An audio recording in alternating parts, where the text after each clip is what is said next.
Welcome and thank you for joining us. My name is Jose. I am the local guys moderators for the LA community, and my co-host is JR. What's up, everybody? Hello. Welcome. Thank you for joining us. I'd like to share a quick fun fact about myself. I like to take photosphere photos. I don't know if you guys are familiar with that. It's a photo that you can see top, bottom, left, and right all around.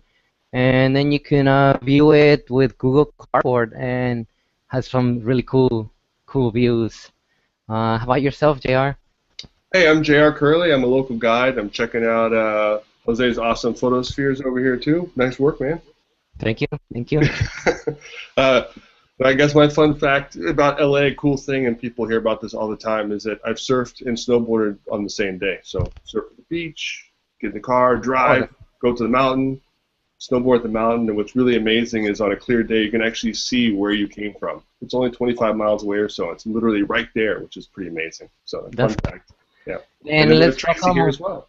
Yeah, let's welcome our special guest for today, Traci, joining us from New York. Hi everyone, I'm Traci Cappiello. I'm one of the community managers on the Local Guides community team. Let's see, my fun fact, I have a ton of them. So here's one as it relates to Local Guides. I've actually been reviewing on Google since 2011, and before I became a Local Guides community manager, I probably had about 500 reviews. So, Whoa, yeah. That's a lot. Be intimidated. Don't be That is a lot. Well, today, thanks everyone for joining us. We're going to talk about the power of one-star and high-quality reviews. But before we get into the meat of our topic, we're going to have a little overview on Local Guides itself. Yeah, so Local Guides is a group of people all over the world that we get together to write reviews for local companies, businesses, put businesses on the map that are not in the map. We hang out together to clean the environment. We have some get-togethers. Anything that you guys want to add? I would just say that all the great work that you guys are doing on Google Maps, whether it's writing a review or adding photos or adding new businesses to the map, you're helping other people to live like a local wherever they go. So you're not only doing something cool for yourself by connecting with other really cool people, you're helping people around the world that you may never even meet, but we hope that you do. So, it's really fun. If you guys want to sign up, you guys can go to g.co/localguides, and that's where you can find it at. Nice. All right. So, shall we? Give me just a second to do a quick change right here. If you can go ahead with the next topic. You got it. So while Jose does his technical stuff in the background, we're going to jump into the power of reviews. And we know reviews really are able to give us a really fantastic view of a business or a location. We understand from reading it's a small story. It's what someone experienced while they were there. It lets us make some decisions on how we're going to go to that place or what we might expect when we go to that place. And they can really act as a deciding point between going there, purchasing something, experiencing it, you name it. But the real power really belongs in making sure that the reviews are honest and they're high quality. So there's no embellishments, we're not acting with emotion here. This is truly honest, clear, great stuff for us to be able to put up and share with other people out there in the world before they go forward and decide to take a look at either a great place in LA or a fantastic place in Calcutta, India. So some of you might be wondering, what is the definition of a high quality review? So from what we have on the Local Guides page and information, it says a high-quality review is usually 3 to 4 sentences long and contains a specific helpful balance information about a particular business.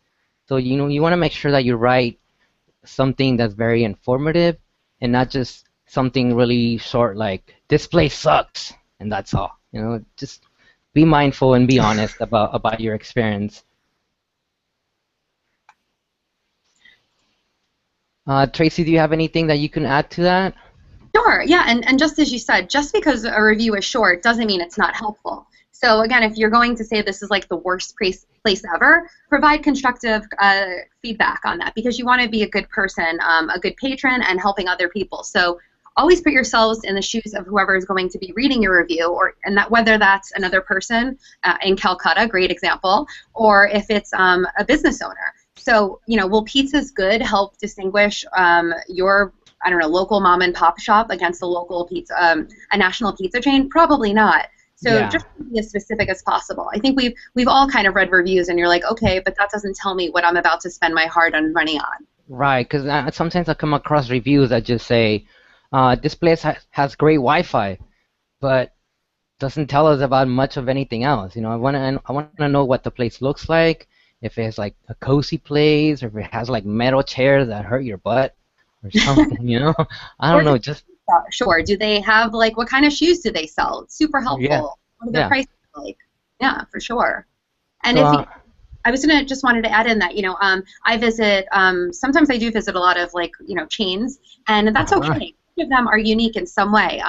Like just make sure that you try. That is okay to make it a shorter review. Just try to be like name what's unique or different about that place, like consistent, like service across all stores. But what's really great about this place is they have extra fresh cold cuts, or they have really high quality shoes or hard to find brands. So just again, be as specific as possible.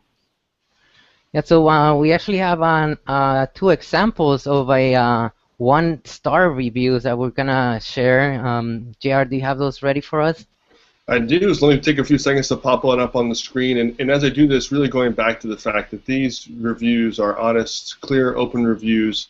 The reviews focusing on the challenges that we faced and saw at these places.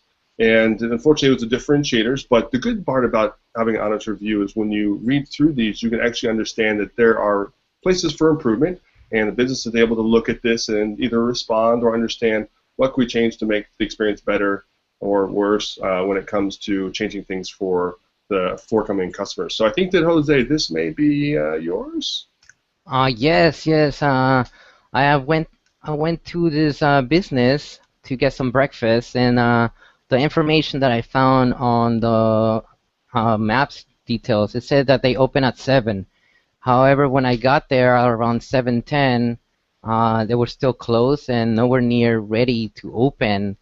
And there was a couple of other people waiting there to be ready to order their stuff, and the business was not open yet. So I wanted to write down a couple of details there to help the business owner be aware of this, as well as other people that might be coming to visit. So I just, I did a brief description. I didn't go too long into it, but I don't know if you can see from the video. That's a good description that I made for that business itself. Absolutely. Your time is super precious to you, and if you're going on the way to work, you definitely need to know that if you need to build in an extra 10 or 15 minutes into your day. So, Yeah. excellent. That was very constructive and helpful. Yep. Yeah, this goes back to the whole idea, for these star reviews where we have 1 or 2 or 3 stars, it's not to use this negatively. There's strict guidelines against doing this. There's strict guidelines against harassment, foul language, etc. This is really how things can be taken as constructively and positively. And I'll show you an example next, I suppose, of one of my reviews, which was 1 star, and hopefully there's a 1-star review up, I believe. I can't see it, so let me confirm, Jose. Yes, I believe so. If this is the place that you and I had visited at different Yeah. occasions. Yes. So this is Jose. So Jose told me to go to this place. It was going to be great, he said. Jose's review was actually very positive. Yeah, right. But when I got there, there were some immediate issues when we went to sit down right away. And I even took a picture, which is in the review, of how dirty our booth was on the wall next to us. It was so dirty that here in LA, we actually got up to check the health rating because we were concerned now about eating the food coming from the kitchen. The service was extremely slow, so slow that a poor couple behind us who sat before us, they were never delivered food. No manager ever came over and checked. We saw people wandering around outside.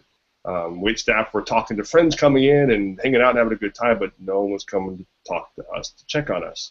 So I wanted to make sure I put up a very clear, honest review outlining the specific challenges that we face. But what's really interesting about this review, to Jose and myself, is, again, we both went to the same place. So we had 2 different experiences. both of our experiences were correct in our viewpoint from where we came from, and we both wrote honest responses to what we experienced. And it really helps manage expectations for everybody across the board. And again, we hope that the challenges that we faced are not repeated, and maybe the business owner was able to see this and make some changes, or maybe we just got them on an off day. It all happens. I find one personal thing that I do when I write reviews that are maybe not anywhere probably from like 1 to 3 stars, where I'm like awful or meh, you know, if I were there, I'd go again. I specifically note, like, I will come back here for dinner, or I will give it another shot because I know it's known for solid service. But again, that's just my personal preference. So, man, Jose, I don't know that JR is going to be taking your recommendations. Yes, I don't know. I don't know what happened when I had that experience. It was a very pleasant, very nice experience. So I don't know what happened after. Everyone else is allowed to have bad days too.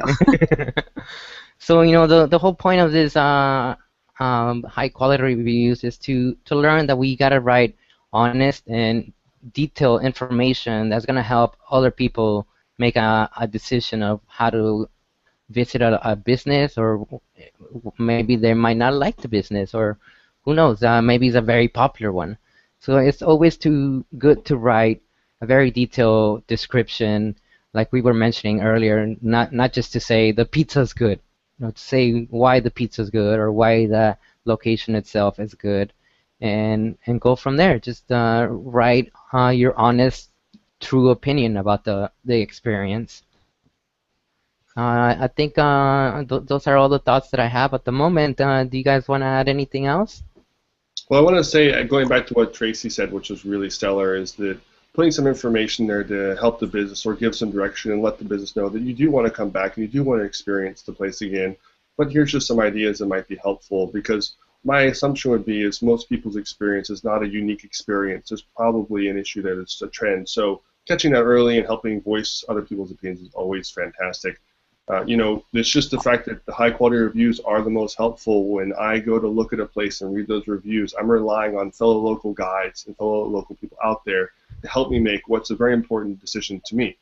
And having that clear, honest, straightforward feedback, the differentiators about even a franchise or a chain, what's different about this location, it makes a big difference when I go to make a decision on where I'm going to go or what I'm going to experience. So, yeah, every review is helpful. Absolutely, 100%. And if you guys have any questions about, some descriptions or helpful tips of how to write good reviews, you can find some of that information on the local guide's website under the FAQs. We'll put that link on the video details later on, but you can find all those details there. That's where we got all of our information for today's episode. And I think that's all for today. Do we have anything else? I just want to thank you guys for having me. Thank you. You guys rock. Thank you for joining us, and thank you for taking the time to join us. No, thank you so much, Traci. And thanks, everyone, for watching. And I know there's some comments being made now, and I'm sure in the future, please put them in there. Jose and I will absolutely respond to them. As you know, Traci's also been involved as well. So let us know, and we want to keep sharing as much information as we can.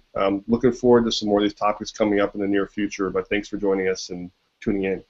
Until next episode. Thank you. Bye, everybody. Bye.